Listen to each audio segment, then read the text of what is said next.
Good morning, everyone. I am Mrs. Frank, and I teach 4th and 5th grade here at Salem.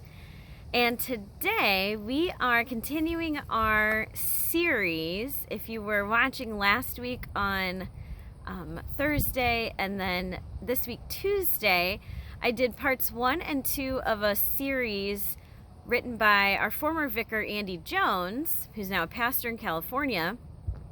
And we're talking about how to be a Christian in today's world. So this is part 3, and it's called Identity Investments.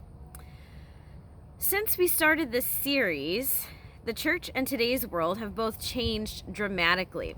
Phrases like social distancing and sheltering in place went from being unknown to practically mentioned in every conversation.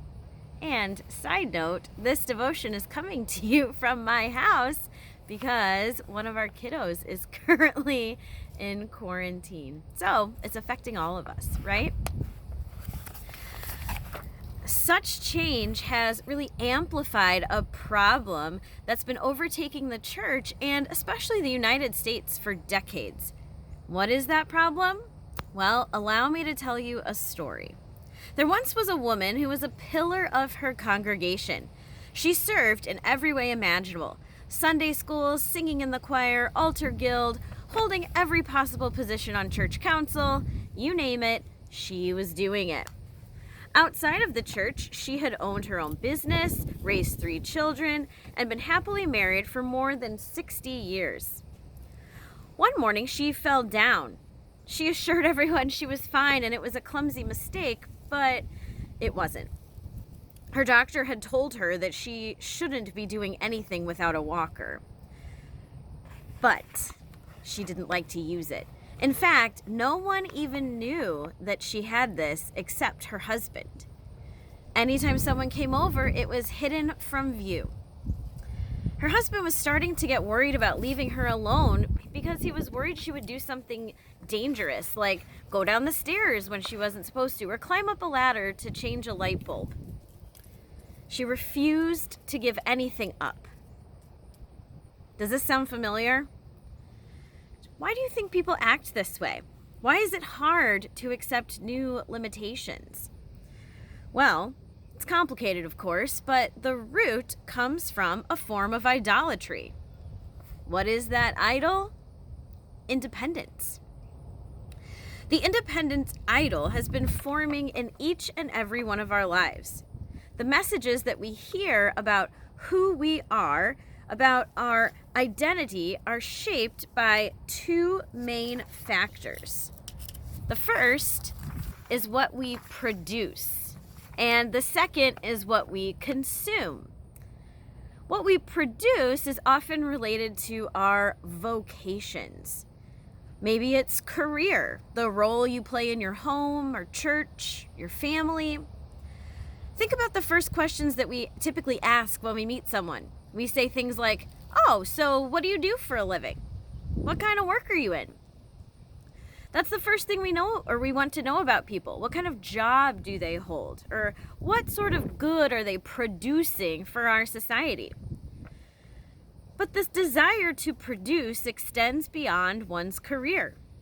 Service in one's church community is often a place where people identify a lot of identity capital.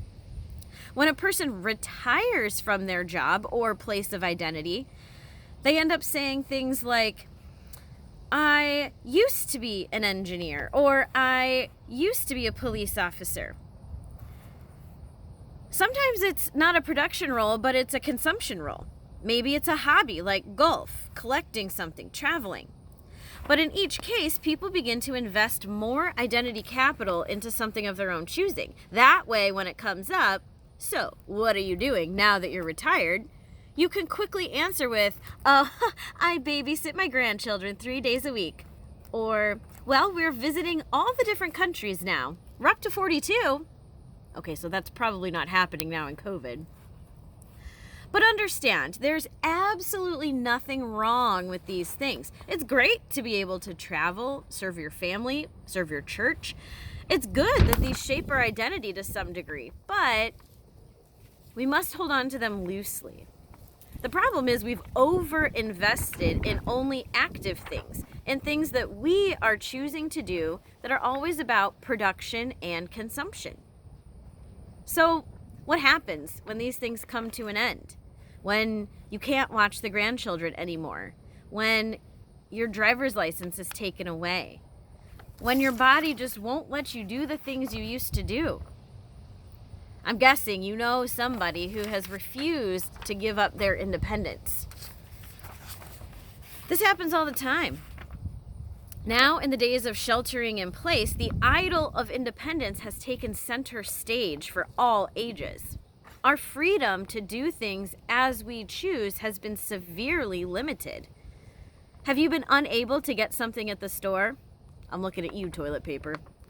How infuriating is that? We're not independent, and we never have been. We are totally dependent on others for practically everything. We are totally and entirely dependent on God for everything. The truth is that as much as we invest into our identity, we have no capacity to do these things without God's help. The Lord has given us the skills to do our jobs and our hobbies. The Lord has given us the proper gifts to serve our families and communities. We are dependent upon God for these things.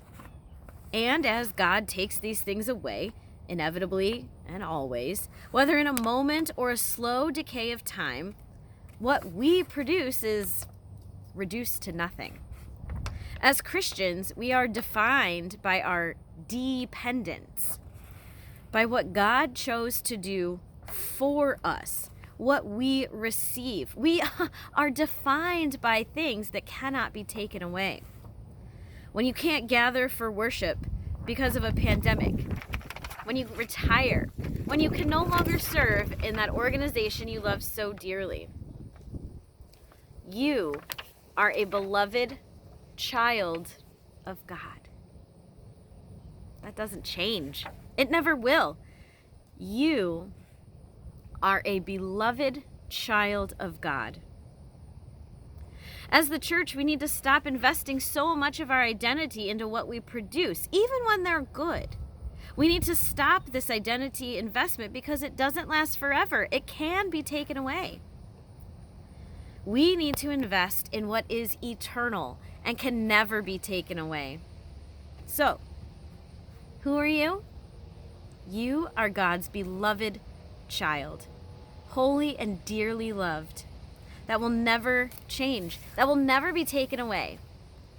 You are God's beloved child. That is your identity. I hope you have a fantastic day, Salem family, and I'll see you again later. Bye.